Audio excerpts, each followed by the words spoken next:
shall touch faith.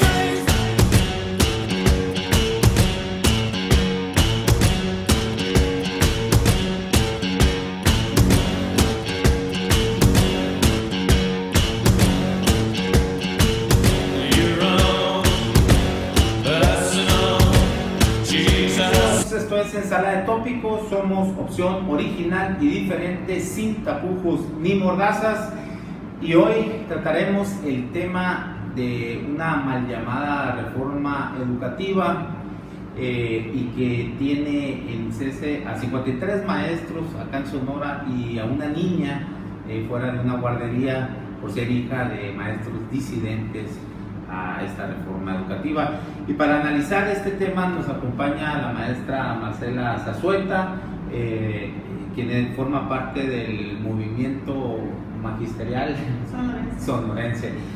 Y está también Héctor Apolinar, periodista, columnista de Dossier Político, ex director de Educación Media y Superior, así es, también superior, ex coordinador también de la Universidad de Tijuana en Baja California Sur. Y bien, pues una reforma meramente administrativa, laboral y política con fines de sometimiento al magisterio disidente. Yo creo que la prisa legislativa, por concretar ese inútil Pacto por México, pues no hizo honor a la problemática, ¿no? Y comienzo con una metáfora que hace el investigador académico Manuel Gil Antón para identificar o ilustrar a esta reforma educativa. Y Manuel Gil Antón nos dice que esta reforma es como, el sistema educativo es como un camión, un viejo camión con el parabrisas estrellado, la palanca de los cambios amarrada con un mecate, con hoyos en los asientos, hoyos en el techo, las llantas lisas, el motor casi desvielado y en un camino de terracería con muchos hoyos y cuesta arriba. Y bueno, se les ocurre a los concesionarios para tratar de solucionar este problema, evaluar al chofer, ¿no? Capacitándolo. Y bueno, esa es la metáfora de Manuel Gil Antón. ¿Qué nos puede decir sobre esto, pues, maestra? Me dio mucho gusto conocer al investigador Manuel Gil Antón. Ya lo tuvimos aquí en Sonora un 20 de enero del 2016, antes de que nos cesaran los maestros. La reforma educativa para nosotros ha sido pues una pesadilla. Nos han dejado como delincuentes. A mí me encadenaron mi casa por 2 ocasiones en las evaluaciones. Sí sentí mucho miedo. Yo no pensé que fuera delito informar a la sociedad lo que está en la ley. Fuimos a veces... Todo esto por ser disidente, ¿no? Por no querer presentar... Pues mire, hasta la palabra disidente, aquí en Sonora salió un movimiento magisterial emergente. De hecho, sabemos de la lucha que tiene 36 disciplinas de la CENTE a nivel nacional, que es de lucha magisterial, pero aquí en Sonora surgió de manera diferente, un movimiento emergente. Yo cuando estudiaba el doctorado me di cuenta de la reforma educativa. Cuando estudiaba la maestría se dio la ley Aliste, y por no leer, por creer en mis dirigentes sindicales, acepté la ley de Aliste.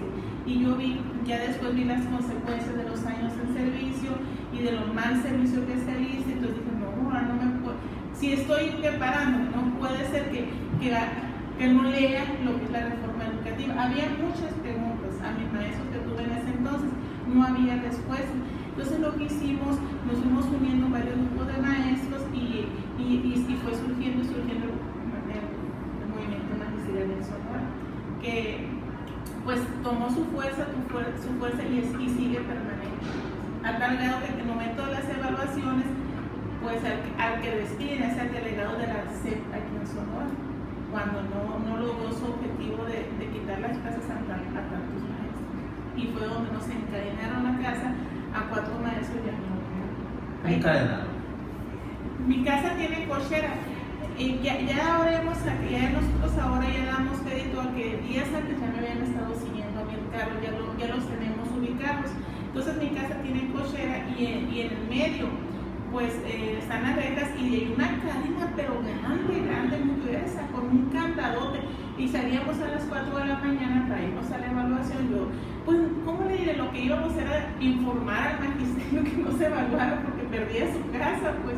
Entonces yo dije, sí me sacó así de asombro quizá, y quise salir por la puerta peatonal o la chiquita, y estaba en el muro, estaba la cadena también.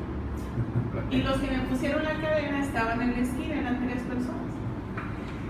Pero bueno, lo bueno es que no estamos en Venezuela. No, desaparecen 43 estudiantes, espían a periodistas, activistas, defensores de derechos humanos, las instituciones se alimentan de la corrupción. Bueno, una clase política pues infinitamente rica y muy corrupta, pero ahí están criticando, ¿no? Interviniendo en las políticas de otro país. Bueno, Héctor, ¿cómo definirías tú la reforma educativa? Bueno, pues en primer lugar, qué grave lo que señala aquí la doctora, de que haya ocurrido esta agresión en su contra y otros más, porque pues son medidas policíacas, son las que no tienen ninguna relación con un sector educativo, ¿no? Que supuestamente está formando a las personas dentro de los parámetros de civilidad, ¿no? Y de civilización y de cultura. Bueno, pues esto habla muy mal, en primer lugar, de una reforma educativa que se aplica de esa forma. Yo, a mi juicio, la reforma educativa va a fracasar, ¿no? Va a fracasar porque pues, no se puede arreglar un problema de la noche a la mañana con una serie de medidas o de evaluaciones tratando de corregir algo que viene desorientado de hace 20, 30 años. Ahora, ¿es una verdadera reforma educativa o es una reforma laboral administrativa dentro del sector educativo? Sí, bueno, primero fue administrativa, laboral. Después, ante la resistencia y los cuestionamientos que se produjeron a nivel nacional, pues hubo de parte del gobierno un paso atrás, porque se dio cuenta de que en efecto quedaba en lo administrativo y laboral. Entonces plantearon una serie de adendums, digamos, para reformar los planes de estudio, etcétera, etcétera, hacer una consulta nacional y recoger el pensamiento y las propuestas de muchas personas, académicos y no académicos, maestros y no. Entonces, y trataron de corregir eso. Sin embargo, es muy difícil que eso vaya a prosperar por la manera en que lo hicieron, no sin antes consultar al magisterio, sino imponiéndola desde arriba. Entonces se produjo el choque, un choque que después trataron de corregir, pero que no se ha podido corregir, porque hay muchas escuelas que trabajan pues bajo protesta, ¿no? Sin embargo, pues la fuerza del gobierno pues, ha obligado, además del encarcelamiento pues, de la maestra Gordillo, pues obligó al magisterio a acatar lo que se le decía, ¿no? Muy bien. Marcela, ¿me cuentas en alguna ocasión te hablaron por teléfono para que no te presentaras a la escuela porque te estaban esperando ahí agentes de la Policía Nacional? Nos cesaron el 15 de abril y nuestros padres de familia, que han sido un gran apoyo en la lucha magisterial, nuestros padres son los mejores evaluadores y saben si trabajamos o no trabajamos. Ellos se organizaron en nuestras escuelas y cerraron las escuelas donde no dejaban entrar el maestro sustituto. Entonces nosotros estábamos ahí todavía dando clases a nuestros alumnos y me avisan que me retire de mi escuela porque me iban a detener. Me avisa gente maestros de una parte del estado, porque así como detuvieron los maestros de Obregón, ya venían por los maestros de aquí. Tenía una lista así de los maestros. Y me retiré a mi casa. 2 días tuve que estar ahí sin salir porque me iban a detener. Parece imposible. Así como que mi mente todavía no lo puede creer esa situación. Yo lo único que hacía es hacer caso. Y los padres de familia fueron los que me dijeron, mejor retírese, maestro, no se ponga en riesgo. ¿Cuál era? ¿Nunca supiste cuál era? El delito. Sí. De hecho, no había ningún cargo, por eso los maestros que detuvieron, como el maestro de Guaymas, que golpearon muy feo, y se dio a conocer porque hubo evidencia de la situación, no había cargo. ¿Sabe? Parece insólito así. Las personas que estaban ahí lo obligaban a firmar un documento donde jamás iba a estar ya informando a los padres de familia de lo que es la reforma educativa, que no se iba a presentar en una escuela informal. Y obligándolo, pero ese documento, ¿quién se lo firmó? Se lo daban al profesor al director del Portillo, al que detuvieron en Guaymas. O sea, no había argumentos para tenerlos detenidos, como al padre de familia de Nogales. Pues. Y sí, mire, llegó a mi escuela toda una cuadra, hay videos de policías porque pues, soy altamente peligrosa por informar a los padres de familia lo que es la reforma educativa. En un país, ¿no?, donde vemos la clase política, insisto, como con casas blancas, casas del Malinalco, ¿no? Tenemos a una gobernadora que cuando era senadora pues pedía que se pusieran guapos a ciertos colaboradores de ella. En fin, pero el único diablo acá pues, es el maestro, que la maestra pues, no le veo ni los cuernos, ni la cola, ni la pata de gallo como para que sea la demonia, ¿no?, que hay que apresar. Héctor, yo creo que no atiende esta reforma, mal llamada reforma educativa, es el rezago, ¿no?, el rezago educativo. Y somos 114 millones de mexicanos y 74 millones nos ubicamos entre los 15 y 64 años, o sea, la población económicamente activa, ¿no? O sea, y 31.8 están en un rezago educativo, casi 32 millones, ¿no? Que es decir, el 43% de la población económicamente activa, ¿no? Hay 5.4 millones de analfabetas, 10.1 millones que no terminaron la primaria y 16.3 millones que no terminaron la secundaria. Y ese tiene rostro, que es el rostro de la pobreza, mucho indígena y mucha mujer. Sí. Pero sin embargo también pues, estás hablando casi de la mayoría de la población. O sea, ese rubro en el que estás señalando, ese rango de edades, es la mayoría de nuestra población. O sea, somos 74 millones de población económicamente activa, ¿no? O sea, entre 15 y 64 años, y el 43% está en rezago educativo. Así es, y lo vemos muy claramente en el sector laboral. Aquellos trabajadores que están directamente en la producción, directamente en las fábricas, directamente en las maquiladoras, no tienen concluida la preparatoria. Es más, casi no la tienen, la preparatoria. De manera tal que es difícil pedirles que haya una productividad extraordinaria o necesaria cuando tienes esos niveles educativos bajos y que no se han aplicado programas para atacar ese problema.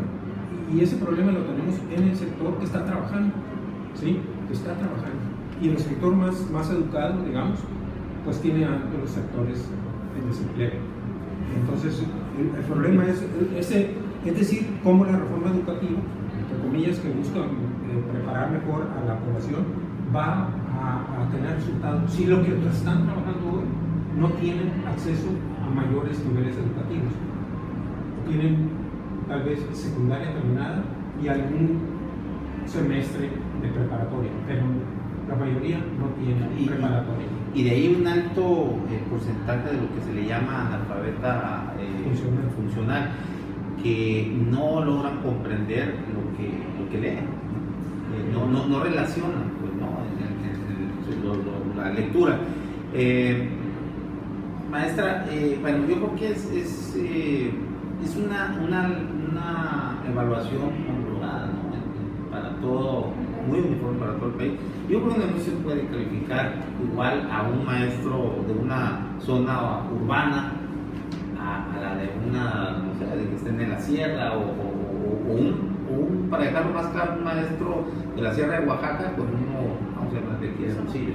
Es que miren, desde el documental de Panzazo se hizo no sé si se llama la palabra cacería de brujas contra el magisterio. ¿En dónde? De Panzazo, de No, hombre, pero eso es de Claudio X González, sí, y son los que quieren privatizar la educación. Desde entonces empezaron a hacernos responsables de lo que sucedía en el país.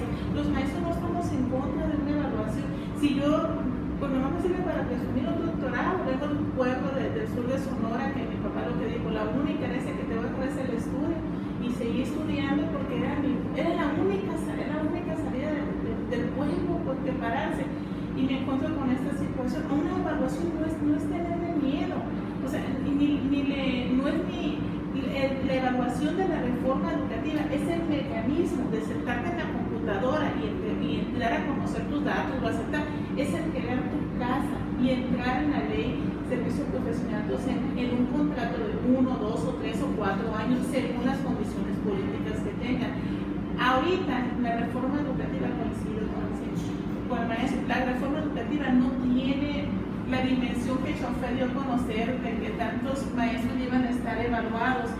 Sí es necesaria una reforma educativa, sí es necesaria, pero con los pedagogos, investigadores y muy profundamente, porque pues lo que sucede en la educación tiene que ver mucho con lo laboral, educación, o sea, la alimentación, el contexto familiar, la seguridad. Ahora es cuando que viene cómo van a implementar la reforma educativa en cada estado, es cómo se va a privatizar la educación, y lamentablemente nuestros alumnos serían la mano de obra barata para las empresas. Ellos quieren productos para maquiladoras, para McDonald's, para, pues como le diré, mecanizado. Por eso no había algo pedagógico en la reforma educativa. Gracias al movimiento magisterial a nivel nacional y a esos grandes investigadores que estuvieron en esos congresos educativos, fue y la verdad que retomaron así como abstractos de diferentes programas educativos, porque no fue nada nuevo ni novedoso. En mi escuela hubo un maestro que hasta un paro cardíaco le dio porque lo obligaron a evaluarse. Ahí está el profesor viviendo con la zozobra de que ya sabe que está por contrato. Entonces la escuela sigue igual. Hay maestros evaluados, todos los evaluamos. No ha pasado nada. Lo único que quieren es que nosotros cambiar nuestro contrato. Sí es necesaria una reforma educativa. Estamos en otro contexto, otras dimensiones, pero con las personas expertas. Y hay que recalcar, miren, tenemos un secretario de Educación que no sabe leer. Tenemos un secretario de Educación Estatal, el Pato, que dice que se gobierna con sentido común. O sea, tenemos personas no aptas ni preparadas en los puestos educativos, que es un sector muy importante para preparar la sociedad. Entonces, ahí son cosas, pues estamos mal. Pues, o sea, ¿cómo me vas a evaluar a mí si tú ni eres ni el apto para estar en ese puesto? Evalúate tú primero, pues, o sea, vamos evaluándonos todos como los políticos, gobernantes, pues vámonos, pues, pero cada quien en su perfil y en su contexto. Sonora tiene otras dimensiones. A mí me ha tocado hacer una gira por Baja California. Allá no hay maestros cesados porque gobierna el PAN. Aquí la gobernadora, porque sigue Pero el PAN apoyó la reforma, ¿no? Sí apoyó la reforma, pero allá en Baja California no hay maestros cesados y no hicieron ninguna etapa como nosotros.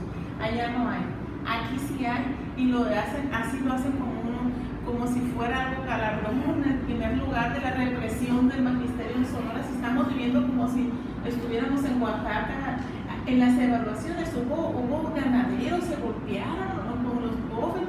Nosotros con los videos pensamos que estaba sucediendo en otro estado, y estaba a la cuadra de nosotros, de ver al magisterio que estábamos ahí. O sea, estamos viviendo contextos nunca vistos en Sonora.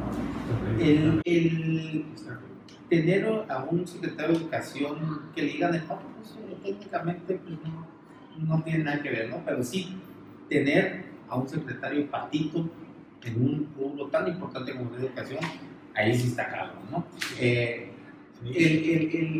Yo creo que, Héctor, yo pienso que la Secretaría de Educación no debería estar ocupada o no debería ser un puesto político ocupado por por la partidocracia, por los políticos. Yo creo que debería ser un órgano descentralizado, autónomo, y que el secretario fuera un académico, alguien experto en la materia, y que fuera elegido por una junta que puedan ser los rectores de las universidades de todo el país y los que presidan estos los colegios, ¿no? de investigación. ¿O cómo ves? Alguna modalidad así que nos llevara a contar con funcionarios del sector educativo que más conocieran del ramo, ¿no? Verdaderamente Ernesto de Lucas no quisiera llamarlo pato, yo se me daría un poco Ernesto de Lucas desconoce el sector. Claro, desconoce el sector, desconoce la materia educativa. Así lo creo yo, salvo que él diga que él sí, pues podamos ir a un debate al respecto, ¿no? Para ver si en realidad conoce el tema. Está ahí más bien por relaciones políticas y pues sí, yo siento que en Sonora la reforma educativa no prospera porque no hay reforma educativa. No hay una idea de qué hacer en materia educativa. Lo lamento mucho, pero decirlo públicamente, pero es la verdad. Que he estado en el sector educativo, lo conozco, y sé que esto ya se han dado pasos antes, en años anteriores se han dado pasos importantes hacia una mejora del sector educativo, de la educación. Y yo en este momento no lo observo. No, se ve muy distante, ¿no? Además hay un abandono, ¿no? También por el Estado, ¿no? El mismo Estado abandona a los estudiantes. Vamos ejemplificando esto. Por ejemplo, ahí, quizás aquí no lo vemos, acá en el norte estamos un poquito, por decirlo así, como que medio en la gloria, ¿no? Pero en Oaxaca, Chiapas, hay comunidades donde tienen que los niños caminar 8 o 9 kilómetros de ida y vuelta para ir a estudiar, ¿no? Entonces, hay 44% de las estos son datos que los recojo también del investigador académico del Colegio de México, Manuel Gil Antón, donde 44% de las primarias son multigrados. ¿Cómo puede ser posible? Multigrados, es decir, o sea, hay un maestro que da en una sola aula primero, segundo, tercero, cuarto, quinto y sexto, ¿no? Yo así empecé, así inicié. ¿Aquí? En Hermosillo, en las clasitas, y me da mucho gusto conocer a los niños ya están casados, son estudiantes o profesionistas, y ahí inicié y es un gran reto, porque para eso no te prepara la universidad o las normales. Ahí llegas y eres todo, no hay otra. Y aquí lo fundamental para el magisterio, para el maestro, es el apoyo de la sociedad y el padre de familia. Es un equipo, pues padre de familia y maestro, es la formación y el alumno debe venir educado de casa, pero la formación se la da el maestro. Pero sí es un reto. Y fíjese, cuando yo estudié la secundaria, yo caminaba 4 kilómetros de mi pueblo, ya que es el ejido Nuevo Jerusalén, para estudiar la secundaria. Ha sido un reto prepararnos los maestros. O sea, no es fácil, y también los alumnos. Aquí tenemos el contexto de escuela donde los alumnos tienen que caminar, simplemente las que tenemos acá para la costa, donde los alumnos están ansiosos de la educación, lo platicamos los maestros, y como también hay sectores aquí de la ciudad donde el alumno tiene que trabajar porque no les alcanza el recurso a la familia. Yo pienso que es un contexto o como un engranaje, tanto la educación como lo laboral. La familia debe tener un sustento donde pues yo sé que las mujeres tenemos que trabajar por la situación que vivimos o la preparación que ya obtenemos, pero nosotros los maestros a veces tenemos que compartir el lonche porque ¿cómo el niño va a aprender sin comida desayunado? Ahí andamos haciendo despensa, le hacemos de todo. El contexto es muy diferente a Oaxaca o esos estados más vulnerables por los gobiernos que han tenido, pero aquí en Sonora no sé qué estamos tan ajenos. Sí es diferente, quizá por lo pegado que estamos a otro país, pero menor población también puede ser. Sí. Porque también de hablar de los gobiernos los que hemos tenido aquí, pues sí, híjole, que queman, ¿no? Queman hasta la lumbre. Se me fue lo que te iba a preguntar. Bueno, yo quisiera Bueno, retomar sí. algo de lo que dice la maestra y de lo que dije anteriormente. Es decir, sí me gustaría ver a mí, creo que también a la sociedad sonorense, bueno, ya se ha hablado tanto de la reforma educativa que se aplicó aquí, ¿cuáles son los resultados que se han obtenido? No quisiera escuchar eso por parte de la autoridad. No, ni siquiera eso, no informa. Bueno, acaba de salir evaluado como el número 1, algo así, ¿no? La evaluación de los alumnos, ¿no? O de los maestros. Es que políticamente, cuando iba a salir Padres de Sonora, éramos los peores maestros, éramos los de los últimos rangos. Y ellos, si vamos a fijarnos bien, hay diferentes estados que se colocan el número 1, dependiendo políticamente. Mire, el contexto, ¿cómo le diré? O algo ahí que me apoye. Una evaluación no mide realmente lo que el aprendizaje que tiene el alumno. Son muchas cosas que damos a conocer. La evolución del alumno es cómo lo tomé yo a inicio del ciclo escolar, y eso va para todas las categorías de aprendizaje, cómo lo tomé yo, y el cambio que hubo del niño en conocimiento, comportamiento, habilidades, características, hábitos. O sea, es todo un contexto de formación que el niño tomó todo el ciclo escolar, que no se va a evaluar nada más en una evaluación de conocimiento. Hay niños muy buenos para responder a exámenes, pero todo lo demás lo tienen, pues, no desarrollado. Bien. Bueno, una conclusión. Yo diría que la reforma educativa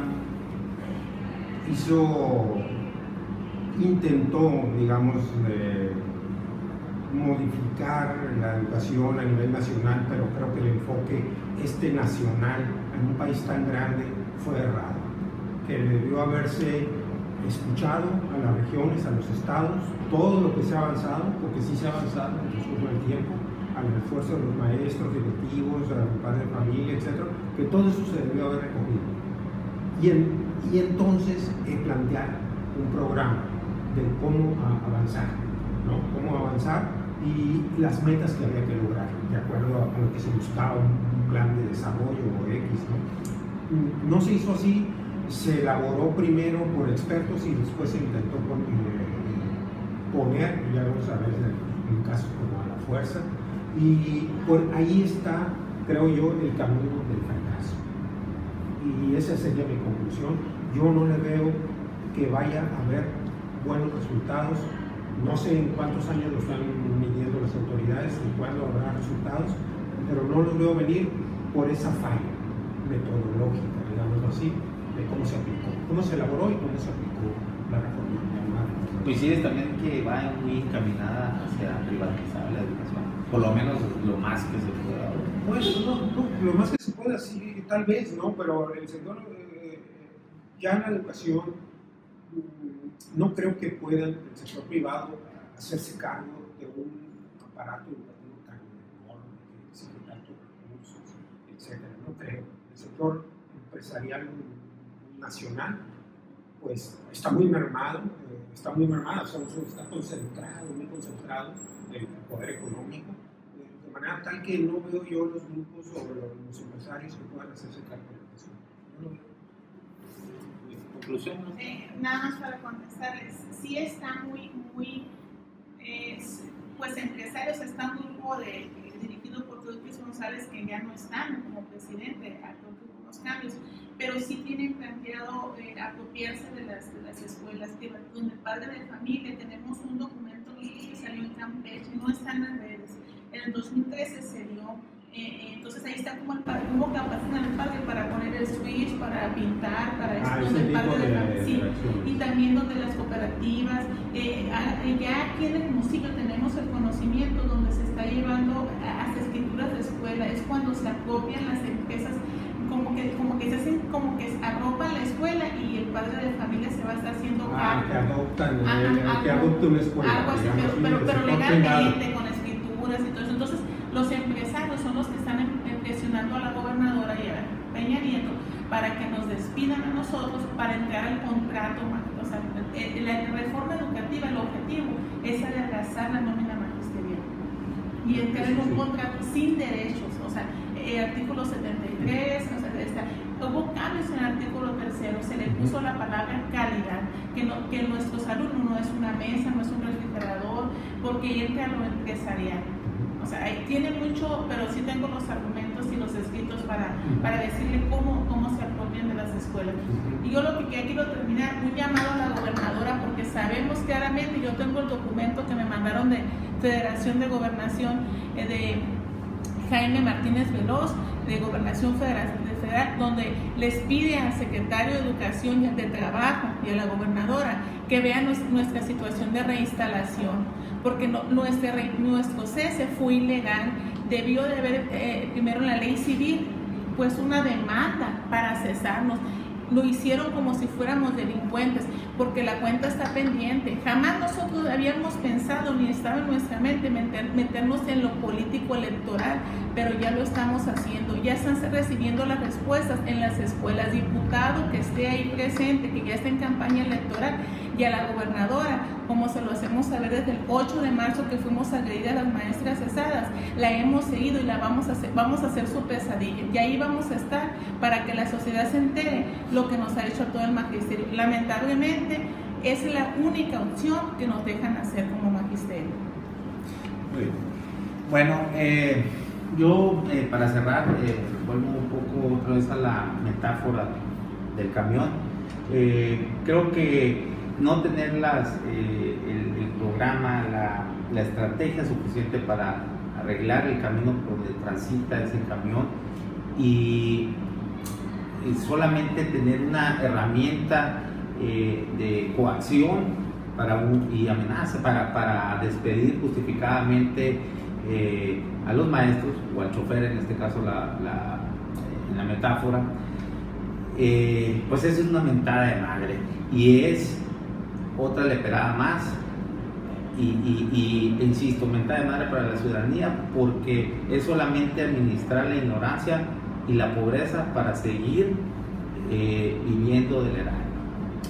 Bueno, esto fue Sala de Tópicos. Muchas gracias. Se me olvidó decir que eras escritor también, ¿no? Fue un escritor de manería. Gracias, maestra. Bueno, les recuerdo que prendan sus ideas, enrollen sus problemas, prendan sus ideas y fúmense la vida. Muchas gracias.